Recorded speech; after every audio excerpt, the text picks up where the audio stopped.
자, 오늘은 항상 하나님의 은혜 가운데 있으라라는 제목으로 하나님의 말씀 나누려고 합니다. 오늘 말씀의 내용이 대단히 길어서 예배 시작도 하기 전에 놀라신 분이 계실 텐데 설교는 더 간단하게 요약해서 엑기스만 전할 테니까 걱정하지 마시고요. 마음의 짐을 다 내려놓고 사모하는 마음으로 말씀을 대하시기를 축원합니다. 자, 지금 우리는요, 바울과 바나바의 1차 선교 여행을 떠나고 있어요. 이 엘루마라고 불리는 바예수를 바보라는 지역에서, 혹시 지도가 있나요? 네, 바보라는 저기 지역에서 섬에서 만나게 되었고, 또 오늘은 밤빌리아에 있는 버가, 이제 저 배 타고 저 녹색 지역에 있는 버가 지역으로 옮기고 있는 상황입니다. 이제는 섬을 떠나서 우리가 아는 나라 터키에 온 것이죠. 최근에 터키가 이름을 튀르키예라고 바꿨는데, 바울과 바나바는 지금 밤빌리아 버가 지역 튀르키예에 도착한 것입니다. 그런데 이때 마가라 불리는 요한이 바울과 바나바를 떠나버렸어요. 이 떠나다라는 단어가 있어야 할 자리를 내주고 떠나버리다라는 뜻인데, 어쩌면 이 단어의 의미로만 보면 바울의 입장에서는 마가 요한이 떠났던 것이 배신으로 볼 수도 있는 그런 심각한 사안이었다라고 생각할 수 있습니다. 왜냐하면 있어야 할 자리를 내주고 떠나버렸기 때문이죠. 또 생각해 볼 것은 마가 요한이 왜 떠났느냐 하는 문제인데, 바나바가 사실 안디옥의 담임 목사격인데, 자기의 삼촌이 안디옥의 담임 목사격인데, 바울이 선교 여행을 주도하고 또 설교를 하는 모든 내용들을 보면 바나바가 설교하지 않고 바나바가 설교하고 있잖아요. 근데 담임 목사격인 자기 삼촌이 복음을 전하지 않고 말씀을 전하지 않고 바울이 앞에서 뭔가를 주도하니까 어쩌면 마가가 그것에 대한 불만이 있었지 않나라고 신학자들은 추측합니다. 또 어떤 사람들은 말라리아에 걸려서 어쩔 수 없이 돌아갔다라고 주장하기도 하는데, 아까 우리가 봤던 떠나다라는 의미를 보면 마가 요한이 스스로 떠났다, 있어야 할 자리를 놔두고 떠나버렸다라고 보는 것이 더 적절한 것 같습니다. 어떻든 여기에서 우리가 발견할 수 있는 정말 중요한 한 가지 사실은요, 마가 요한이 떠났다. 왜 떠났냐? 이게 더 중요한 게 아니라, 그런 상황에서도 그 중심에 있는 바나바는, 어쩌면 가장 나쁠 수 있는 바나바는 그 자리를 지켰다는 거예요. 그리고 바울과 함께 그 선교의 여정을 함께 떠났다는 것이죠. 어려움도 있고 어쩌면 자기보다 더 앞서는 것 같은 바울의 그 행동에 불만도 있었겠지만, 하나님께서 이 길 가운데 바울을 쓰실 것이라는 믿음 가지고 바나바는 그를 위해서 기도하며 그와 함께 그 여정을 함께 떠났다라는 것입니다. 그리고 이제부터는 모든 일을 주로 바울이 주도하여 사역이 진행된다는 것을 여러분들이 보시면 조금 더 내용을 재밌게 보실 수 있을 텐데, 사실 그 전을 보면요, 바나바가 바울을 챙겼었죠. 그가 변화된 다음에도 바나바가 찾아가서 그를 도왔었고, 안디옥 교회에 초청을 할 때에도 바나바가 이 바울을 챙겼는데, 지금부터는 바울을 중심으로 그 모든 사역을 하고 있습니다. 그렇게 마가는 13절에 그들을 떠나 예루살렘으로 돌아가 버렸습니다. 이 선교여행 초기에 3명 중에 1명이 이탈했다는 것은요, 정말 큰 타격이었고 상처였을 것입니다. 그렇게 둘은 버가를 떠나 좀 더 내륙 지역인 비시디아 안디옥으로 옮겼고요, 또 회당을 찾아가게 됩니다. 저번에 말씀드린 것처럼 말씀을 잘 알고 있는 유대인들을 대상으로 복음을 전하는 것이 더 쉬운 일이니까 바울과 바나바는 먼저 회당에서 유대인들에게 복음을 전합니다. 그리고 예수님께서도 그런 이야기를 하셨죠. 복음을 전할 때 먼저 유대인들에게 전하고 그 후에 이방인들에게 전하라 라는 명령이 있었기 때문에 그들은 가장 먼저 자기 민족 유대인들에게 복음을 전했던 것입니다. 그렇게 비시디아 안디옥에 있을 때 이 구약의 말씀을 읽고 났더니 그 회당장이 전할 말씀이 있으면 전해주시오라고 회당장이 말씀을 요청하는 거예요. 사실 이런 복음을 전할 기회가, 이 절호의 기회가 어디 있습니까? 그래서 바울은 구약부터 예수님의 십자가 부활 사건까지 중요한 사건을 중심으로 간단하면서 핵심적인 복음의 내용들을 전합니다. 그래서 오늘 본문은 바울의 3대 설교라고 말하는 설교 중에 하나인데, 특이한 것은 스데반의 설교와도 매우 유사합니다. 아마도 사울 시절에 가장 큰 영향을 주었던 사건이 스데반의 순교와 설교였을 거예요. 그래서 그 내용도 비슷했던 것이 아닐까 추측하는데, 그렇게 바울은 비시디아 안디옥에서 하나님의 말씀을 전합니다. 17절부터 23절까지 출애굽 사건부터 다윗에 대한 말씀을 전하면서 23절에 하나님이 약속하신 대로 이 사람의 후손에서 이스라엘을 위하여 구주를 세우셨으니 곧 예수라라는 말씀으로 23절을 마무리합니다. 자, 구약이 어떻게 정리가 되냐면 구약의 모든 일들이 있었지만 결국 하나님께서 다윗의 후손을 통해서 구원자를, 메시아를 세우시겠다고 약속하셨는데 그분이 누구냐? 바로 예수님이시다라고 모든 구약의 시선을 예수님께 주목하게 만듭니다. 다윗의 후손으로 오신 예수가 바로 그들이 기다리던 메시아라는 거예요. 그리고 예수라는 말은요, 예수라는 이름의 뜻은 여호와는 구원이시다라는 뜻이래요. 여호와는 구원이시다. 예수님의 이름으로 기도합니다라는 말은 여호와는 구원이신 그분의 이름을 가지고 내가 기도했습니다라는 의미예요. 그러니까 여호와는 구원이시다. 우리가 예수님의 이름을 부르는 것만으로도, 예수님이라고 부르는 것만으로도 하나님이 구원자 되심을 여러분들이 경험할 수 있게 되는 것입니다. 어떻든 유대인들은요, 이 메시아 대망 사상이 있었는데 그들은 메시아가 이미 왔음에도 불구하고 메시아가 언제 오지? 라고 기다리고 있었다는 거예요. 그런데 바울이 말씀하신 그분이 이미 오셨다라고 지금 비시디아 안디옥 사람들에게 큰 충격파를 준 겁니다. 그러니 지금 지금까지 읽었던 말씀이 이제는 완전히 다르게 느껴졌겠죠. 그리고 이어서 24절부터 30절까지 신약에 나오는 사건들을 정리해 줍니다. 회개의 세례를 전파한 세례 요한이 예수 그리스도를 전하는 선구자 역할들을 했고, 유대 종교 지도자들이 예수님을 십자가에 못 박았지만 그것은 예수님이 연약해서가 아니라 구약의 예언을 성취하기 위한 일이었으며, 무덤에 장사된 예수님은 다시 하나님께서 살리셔서 40일간 제자들을 만나주셨고 그 후에 부활 승천하셨는데, 이 일에 대한 많은 증인들, 많은 제자들이 있다라고 말씀을 전합니다.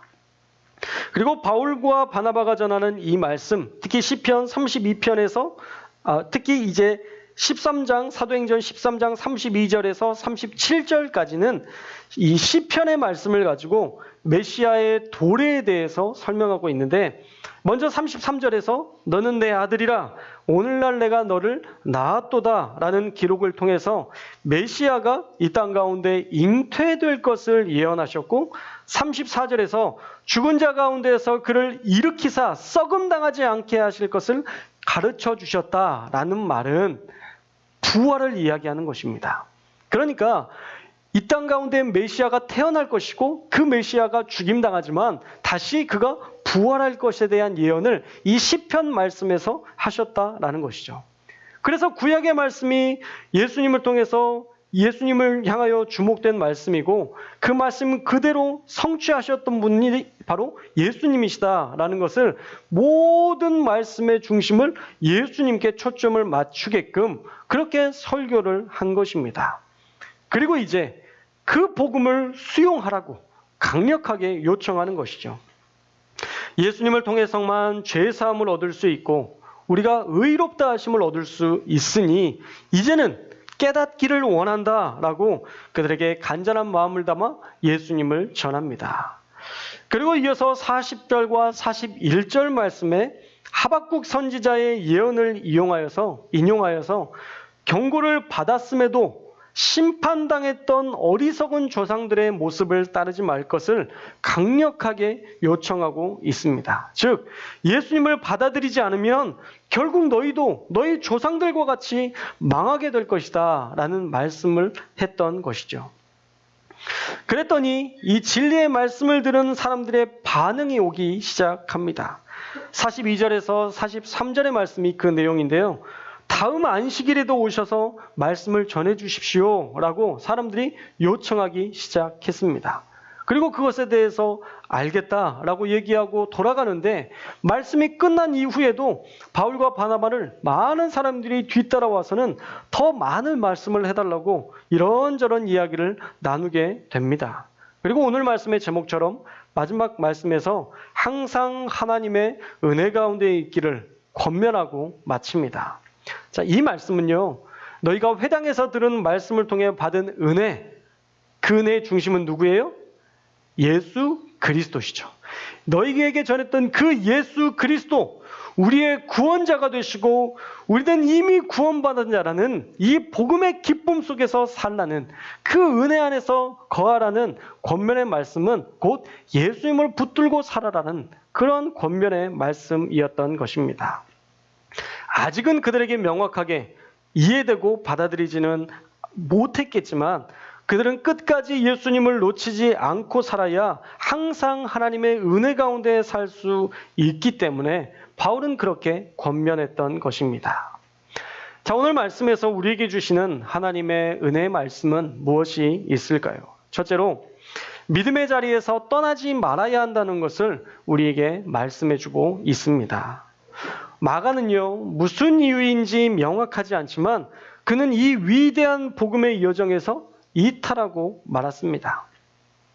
그런데 이 일은 마가 한 사람이 떠난 사건이 아니라 사실은 공동체에게 엄청난 타격을 주는 일이었습니다.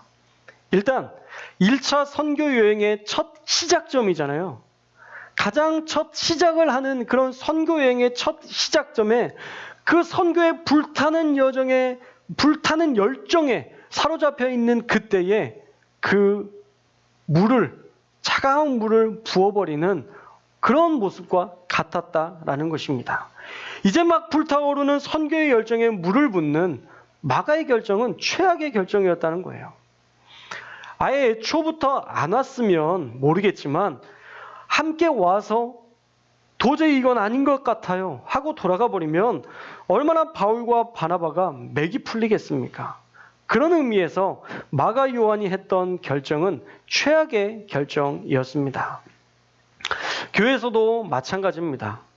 어떤 일에 있어서 여러 가지 이유로 사역을 그만두게 되면 그것이 어쩌면 나를 위한 일 같지만 사실은 나를 죽이는 일이 될 수도 있고 어쩌면 우리 공동체를 침체에 빠뜨리는 그런 일이 될 수도 있는 거예요.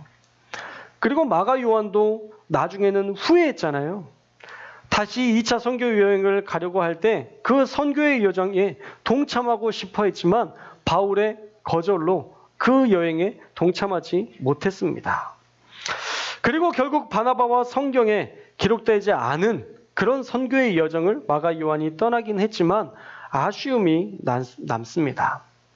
사랑하는 여러분, 여러분도 그러실 수 있어요. 우리 교회는 지금 사도행정적인 교회로 자라가고 있는 중입니다. 할렐루야. 성도님들도 많이 안 오는데 무슨 사도행정적 교회라고 얘기하시지? 여러분, 우리가 양적으로 계속 성장하는 것 우리가 좋은 일이지만 우리가 말씀을 듣고 있는 상태가 된다는 것 저는 가장 중요한 일이라고 봐요. 여러분이 예배를 드리면서 예배를 사모하면서 조금씩 예배를 기대하는 그 마음이 있다는 것 저도 느껴지거든요. 여러분 이미 우리는 사도행전적 교회로 자라가고 있는 그런 귀한 한 걸음 한 걸음을 도약하고 있는 그런 상황에 있는 교회라 믿습니다. 그런데 이 위대한 여정에서 낙오하시면 복음을 따르는 자들의 축복을 저와 여러분이 함께 누릴 수 없습니다. 여러분 구경꾼은요 상급이 없어요. 여러분 그거 아셔야 됩니다.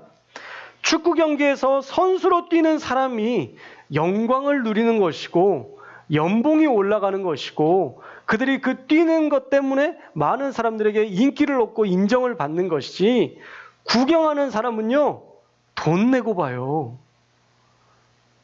아무런 영광도 없어요. 재미는 있지만 저도 축구를 좋아해서 축구 직관하는 거 너무 재밌거든요. 재미는 있지만 선수들처럼 연봉이 올라가거나 우리가 선수들처럼 대접받지는 못한다는 것이죠. 돈 내고 본다니까요. 그러므로 사랑하는 여러분, 교회 안에서도 저와 여러분이 구경꾼이 아니라 선수로서 우리 교회의 사역에 참여할 수 있기를 주님의 이름으로 축원합니다. 그럴 때 하나님의 권능이 선물로 주어지고요. 하나님의 능력이 나타나게 되는 거예요. 구경꾼은 아무런 기적도 상급도 누릴 수 없습니다. 저는 얼마 전에 조혜련 씨를 보면서 참 그런 생각이 들더라고요. 제가 예전에 학교 다닐 때만 해도 남묘 호렌개교라는 그런 이단을 믿고 있는 사람이 조혜련 씨였거든요. 이 남묘 호렌개교를 계속 외우면 행복해진대요. 그게 이 남묘 호렌개교의 교리예요. 그런데 행복하게 살지 못하더라고요. 근데 최근에 성경을 미치도록 읽어요. 조혜련 씨가요, 성경을 어마어마하게 읽습니다. 그러면서 말씀을 읽고 또 말씀을 강의도 해요. CBS에 있었나 CTS에 있었나 이 자기 아들 또 자기 어머니를 대상으로 이렇게 말씀을 전하고 어머니 구약은 이렇고요 막 설명을 할 만큼 그러니까 성경을 얼마나 많이 읽었으면 그 이단에 빠져있던 그분이 집사가 돼서 그렇게 성경을 강의를 할 정도가 됐겠어요. 그런데 신기한 건 뭐냐면 최근에 그 이경규 씨의 뭐 이렇게 나는 많이 알죠? 이경규 씨의 결혼해서 이제 저희 아내가 얘기를 해줘서 제가 아는 건데 이경규 씨가 결혼을 해서 그 딸 결혼식 때 이 조혜련 씨가 앞에서 축가를 했대요. 그래서 맨날 춤추는 거 있거든요. 에너지가 막 넘치게 춤추는 춤이 있는데 그게 또 히트가 돼서 한참 전에 있었던 거예요. 근데 그게 히트가 돼서 요즘 젊은이들 사이에서 되게 인기래요.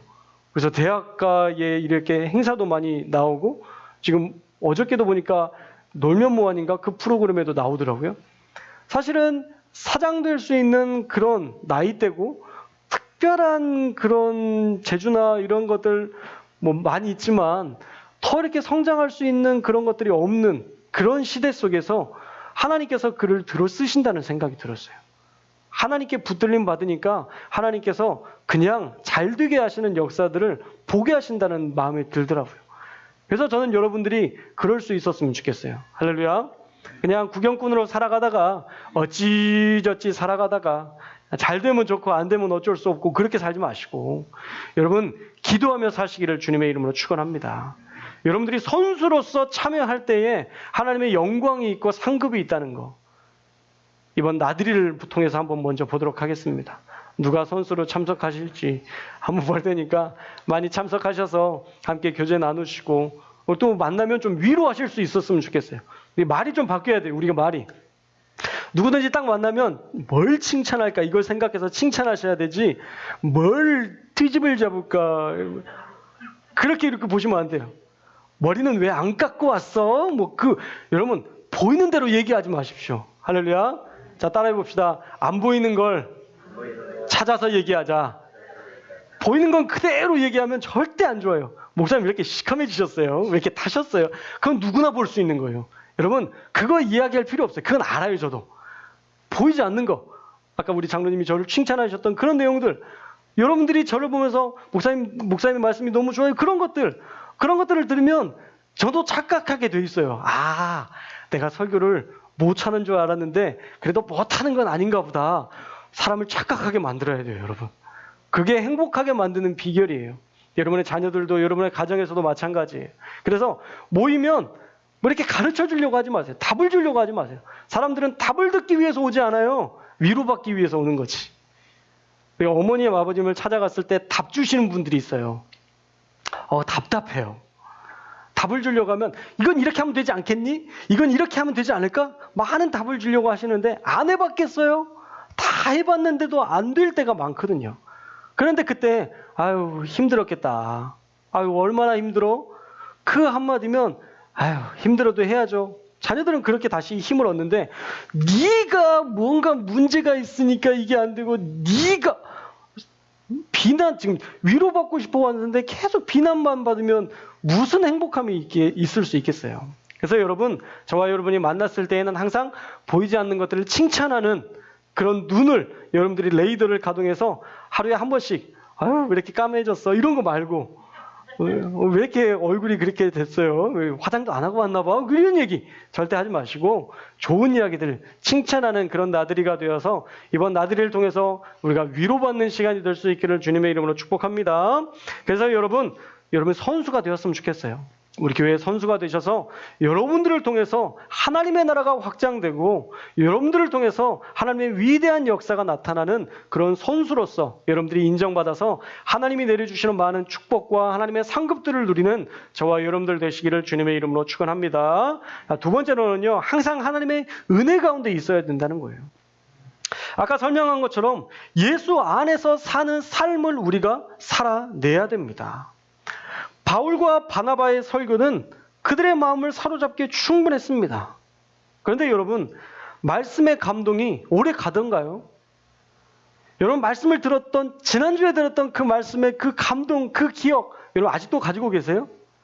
아니잖아요. 그 말씀은요, 오래 가지 않아요. 금세 그 감동은 절반으로 줄어들어서 우리는 또 잊어버리게 됩니다. 그래서 바울이 항상 하나님의 은혜 가운데 있으라라고 권면하는 거예요. 안식일에만 지키지 말고 주일에만 은혜 받지 말고 항상 은혜 속에서 살아가라라고 바울이 권면했던 것입니다. 자, 그러려면 항상 하나님의 은혜 가운데 있으려면 어떻게 해야 될까요? 아주 간단합니다.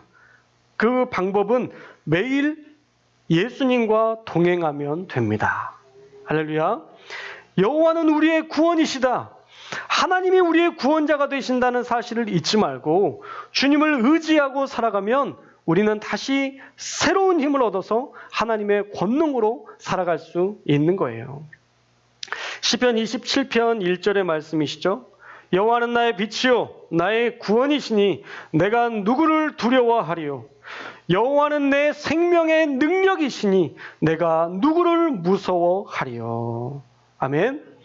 예수님이 나를 위해서 십자가를 지셨고 그 엄청난 사랑을 베풀어 주셨으니 지금도 그렇게 나를 사랑하시니 누가 감히 나를 건드리고 나를 두렵게 하고 나를 무섭게 할 수 있는가? 이런 담대함이 저와 여러분에게 있어야 한다라는 것입니다. 사랑하는 여러분, 여러분이 바울의 권면처럼 항상 하나님의 은혜 가운데 있기를 주님의 이름으로 축원합니다. 나를 위해 생명을 내어주신 사랑을 받았고 지금도 임마누엘 우리와 함께 하시는 하나님의 사랑을 누리고 있으니 그 은혜를 기억하고 예수님과 늘 동행하며 살아가는 우리 모두가 될 수 있기를 주님의 이름으로 축복합니다. 그럴 때 그 은혜는 우리에게 능력이 되고 소망이 되고 권능이 될 줄로 믿습니다.